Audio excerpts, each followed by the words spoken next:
कोल्हापूर महापालिका निवडणुका निर्भय, पारदर्शी आणि अचूक पद्धतीने पार पाडण्याचे निर्देश मुख्य निवडणूक निरीक्षक शीतल तेली उगले यांनी दिले। 4 सदस्यीय प्रभाग रचनेच्या निवडणुकीत मतदान आणि मतमोजणी कर्मचाऱ्यांना विशेष प्रशिक्षण द्यावं असं त्यांनी सांगितलं। जिल्हाधिकारी कार्यालयात झालेल्या उच्चस्तरीय आढावा बैठकीत त्या बोलत होत्या।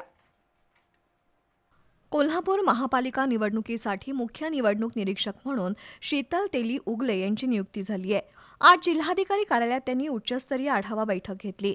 जिल्हाधिकारी अमोल एडगे आणि प्रशासक के मंजुलक्ष्मी यांनी त्यांचं स्वागत केलं।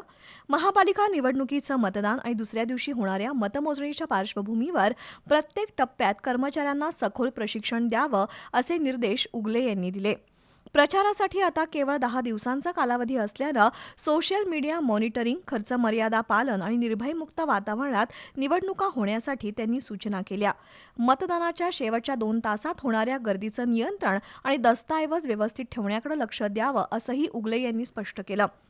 पोलीस अधीक्षक योगेश कुमार गुप्ता यांनी कायदा सुव्यवस्थेसाठी केलेल्या उपाययोजनांची माहिती दिली। चेकपोस्टवर वाहनांची काटेकोर तपासणी करून पैसे आणि दारू रोखण्यासाठी कडक पावलं उचलली आहेत। ईव्हीएमच्या स्ट्रॉंग रूमच्या सुरक्षेवर भर दिलाय असं त्यांनी सांगितलं। तर ईव्हीएम मशीन्स, स्ट्रॉंग रूम, मतदान केंद्र, वाहतूक आराखडा आणि खर्च नियंत्रणाची सविस्तर माहिती महापालिकेचे अतिरिक्त आयुक्त रविकांत अडसूळ यांनी सादर केली। उमेदवारांच्या माघारी नंतर भरारी पथकं आणि नाक्यांवरील पथकं पूर्ण क्षमतेनं काम करतील। पुढील 15 दिवसांमध्ये सोशल मीडिया, पेड न्यूज यावर बारकाईनं लक्ष असेल असं के मंजुलक्ष्मी यांनी सांगितलं।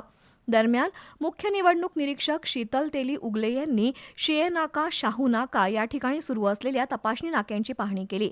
तसंच एस्तर पॅटर्न शाळा, उल्पे मळा, छत्रपती शाहू विद्यालय या ठिकाणी होणाऱ्या मतदान केंद्राला भेटी दिल्या।